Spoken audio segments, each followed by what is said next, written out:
सुराशम्पूर्णकलशं रुधिराप्लुतमेव च दधाना हस्तपद्माभ्यां कुष्मांडा शुभदास्तु। प्रणाम, जय माता दी।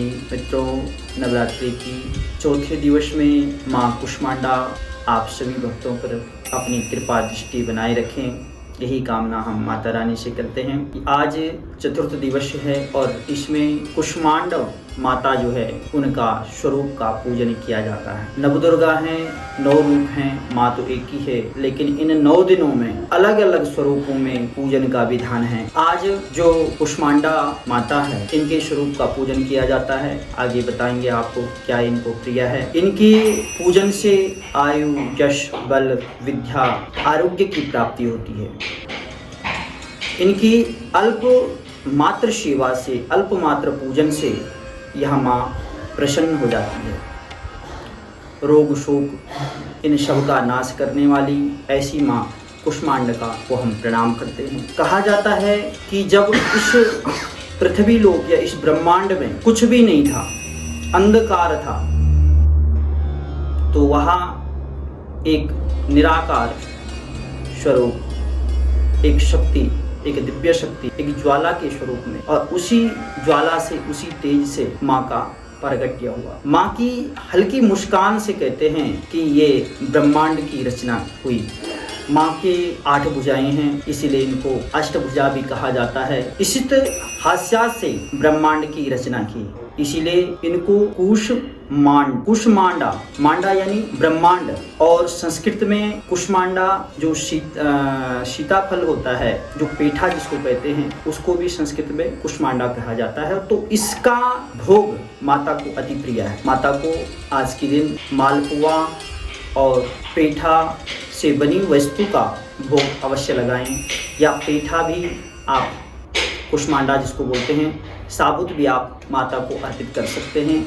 श्रद्धा और भक्ति भाव से माता को अर्पित करिए। माता के 8 भुजाएं हैं, इनमें क्रमशः कमंडल, धनुष, बाण, पुष्प और अमृतपूर्ण कलश धारण किए हुए, शंख चक्र गदा धारण किए हुए, सिद्धियों और निधियों को देने वाली ऐसे स्वरूप को हम प्रणाम करते हैं। वाहन इनका सिंह है, और इनको जिसको कुम्हड़े कहते हैं, कुम्हड़े को ही संस्कृत में जो है कुष्मांडा कहा जाता है, तो इसकी बलि दी जाती है। इससे माता बहुत प्रसन्न होती है। तो कहा जाता है कि जब कुछ नहीं था इस ब्रह्मांड में, तो माँ की हंसी से पूरा ब्रह्मांड की रचना हुई। सूर्य, चंद्रमा, आकाश, तारे मंडल, नवग्रह, ये पृथ्वी, ये सब इसकी रचना हुई। और इन सब की रचना करके माता ने सूर्य के भीतर उसमें अंतर्ध्यान हो गई। तो इतनी शक्ति इस माँ में है कि जो सूर्य के प्रकाश को सहन कर सके। सूर्य को का जो प्रकाश होता है उसमें माँ समाई हुई है, और जो सूर्य की किरणें हम सभी तक पहुँचती है, उन्हीं किरणों के द्वारा सभी भक्तों पर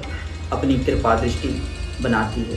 तभी उन किरणों का इतना बड़ा महत्व है, और उन किरणों के बिना इस मृत्युलोक में जीव की हम कल्पना भी नहीं कर सकते हैं। तो वह शक्ति इसी कुष्मांडा माता के स्वरूप में, रूप में, और उन्हीं के शक्तियों के द्वारा यह सब मानव जीवन या जितने भी जीवधारी हैं उनकी अपना जीवन यापन कर रहे हैं। माँ के इस स्वरूप का आज के दिन बड़ा ही महत्व है। इस स्वरूप का पूजन करने से हमें शक्ति प्रदान होती है, और जो भी व्यक्ति जिनका शरीर जो है काम नहीं करता है या किसी रोग से ग्रसित हैं, तो आज के दिन माता को कोहड़े का कोई वस्तु बनी हो या कोहड़े को ही माँ को अर्पित करें, या आप इसकी बलि दें, यानी उसको पूजन करके उसमें सिंदूर, अक्षत इत्यादि पूजन करके और उसको 4 पीस कर दें या 2 पीस कर दें, साथ में एक रोट और एक नारियल तोड़ें। तो इस प्रकार से माँ बहुत प्रसन्न होती है, और जो रोगी है उसका जो रोग है वह सब ठीक हो जाता है। ऐसा विधान है। माँ के इस स्वरूप को आप आज के दिन हरी वस्तु माँ को अति प्रिय है, तो जैसे हरी चूड़ी हो गया, रेबन हो गए, या रंग बिरंगे रेबन भी आप माता को चढ़ा सकते हैं। हरा वस्त्र माता को चढ़ा सकते हैं। मूंगी की दाल माँ को प्रिय है, मूंग की दाल भी चढ़ा सकते हैं। हरी वस्तु जो भी है वह माता को आप अवश्य आज के दिन चढ़ाइए, और माँ की आप पे अवश्य कृपा होगी। तो मित्रों, आज के लिए इतना ही। प्रणाम, जय माता दी।